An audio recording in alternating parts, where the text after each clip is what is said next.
Você sabe qual é o único segredo em comum entre profissionais de excelência mundial? Esquece o segredo propriamente dito, o livro, e coaches quânticos. O único ponto em comum é a Lei das 10.000 horas. A Lei das 10.000 horas é uma teoria desenvolvida pelo psicólogo sueco Anders Ericsson, na qual ele afirma que para você se tornar mestre ou especialista em qualquer assunto, profissão ou habilidade, são necessárias 10.000 horas de prática. E essa teoria ganhou muita popularidade após ser mencionada no livro Outliers, Fora de Série, do autor Malcolm Gladwell, que é excelente, por sinal, é um ótimo livro, eu recomendo muito. A ideia central por trás da Lei das 10.000 horas é que o tempo investido em prática de qualidade e focada é um fator fundamental para alcançar a maestria em alguma área. E como me tornar um pianista de nível internacional, por exemplo? É simples, treine durante 10.000 horas. Alguns profissionais que a gente considera ali gênios ou que nasceram com um dom também, são nada mais, nada menos do que frutos dessas 10.000 horas. E eu separei aqui 4 exemplos para te mostrar isso. O primeiro exemplo é Bill Gates. Quando a gente pensa no fundador da Microsoft, o senso comum faz a gente imaginar que ele do nada largou ali Harvard, resolveu começar a montar alguns computadores e ficou bilionário de uma hora para outra. Mas não foi nada disso. Bill Gates passou a sua infância e adolescência inteira programando, muito antes de pensar ali na própria Microsoft. Ele teve acesso a um computador na escola ali, por acaso, com 10 a 11 anos e passava suas férias de verão inteiras programando 12, 16 horas por dia, por anos a fio.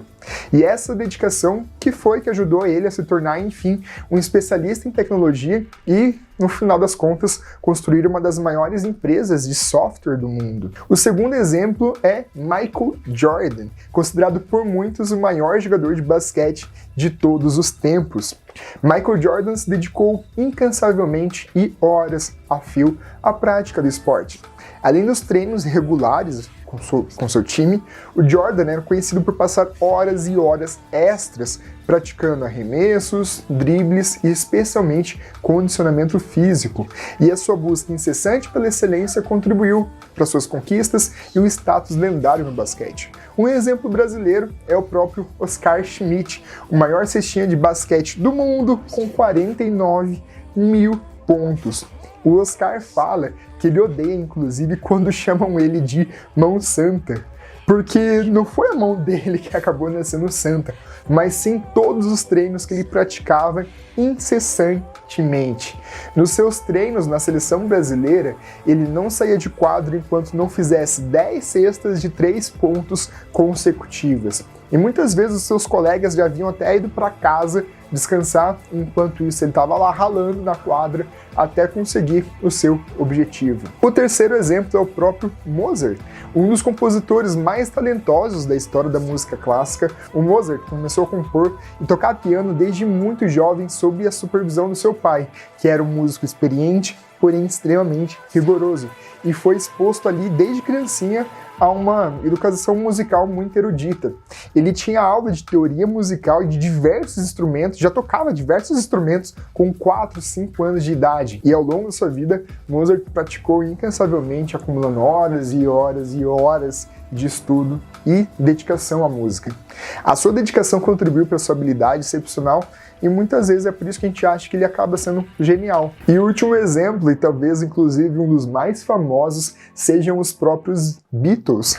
O sucesso deles não veio do dia para a noite. Os Beatles começaram a sua carreira fazendo pequenos shows ali, de pequeno porte, em Liverpool, na Inglaterra, tocando em clubes noturnos, durante várias horas, todas as noites. E durante esse período em que eles estavam começando, eles eram obrigados a tocar uma grande variedade de músicas para agradar a audiência da época, o que lhes proporcionou uma ampla experiência musical e a oportunidade de aperfeiçoar o seu desempenho no palco.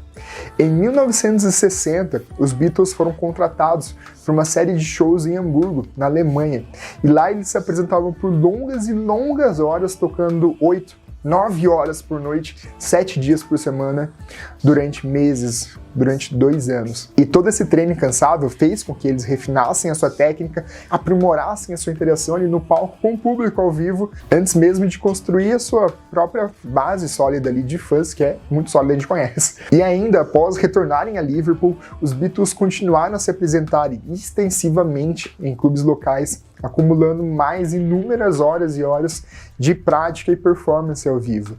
E só em 1962, 2 anos depois disso, eles assinaram um contrato de gravação com a EMI e aí sim lançaram seu primeiro single, Love Me Do. E a partir daí, a sua popularidade cresceu exponencialmente e eles se tornaram uma sensação internacional.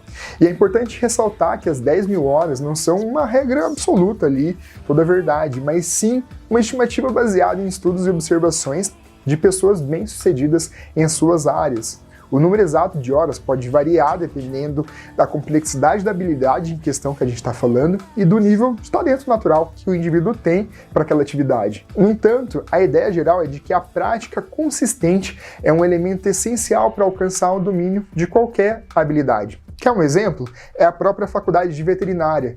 O curso, que leva 5 anos, tem uma carga horária aproximada de 4.500 horas. A residência também, que dura mais 2 anos, com uma carga horária de 60 horas semanais, chega também a 4.500 horas. E ali, no final de 7 anos de muito estudo, muita dedicação, muitas horas, você chega próximo no final das 9.000 horas. E não é à toa que a residência é considerada também uma especialização, mas para você ainda se tornar um profissional de renome depois da residência, ainda assim tem muito mais horas de dedicação e muito mais estrada pelo chão. Eu acho esse conceito muito importante, especialmente porque nós somos extremamente imediatistas. Eu gosto de aprender várias habilidades novas, mas eu fico muito frustrado quando eu não consigo fazer alguma coisa depois de, sei lá, ter assistido um vídeo no YouTube de 20 minutos e já querer pôr em prática, e aí eu me frustro, existe essa palavra? E eu fico frustrado e fico triste, mas isso acaba sendo mais ansiedade mesmo. E é bom pra gente parar para pensar no quanto nós precisamos nos dedicarmos para alcançar a excelência em algum assunto específico.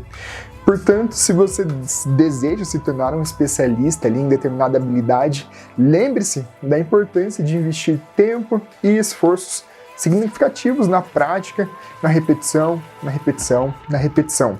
Como diria já o nosso querido Bruce Lee, querido meu brother, né? Eu não me preocupo com alguém que treinou mais de 10.000 tipos de chutes, mas sim com alguém que treinou o mesmo tipo de chute mais de 10.000 vezes. Eu não sei se era esse o valor exato, mas vocês entenderam a ideia. E o caminho para a maestria, ele realmente pode ser muito desafiador, mas com dedicação e perseverança é possível alcançar resultados notáveis. Por enquanto é só, galera. Se você já chegou às 10.000 horas em alguma habilidade, deixe nos comentários para a gente saber que habilidade que é, ou se você ainda pretende atingir as 10.000 horas em alguma habilidade, alguma especialização, coloca aí também e vamos trocar uma ideia. Por enquanto é só. Queria comentar com vocês sobre essa teoria que eu acho muito legal e até a próxima!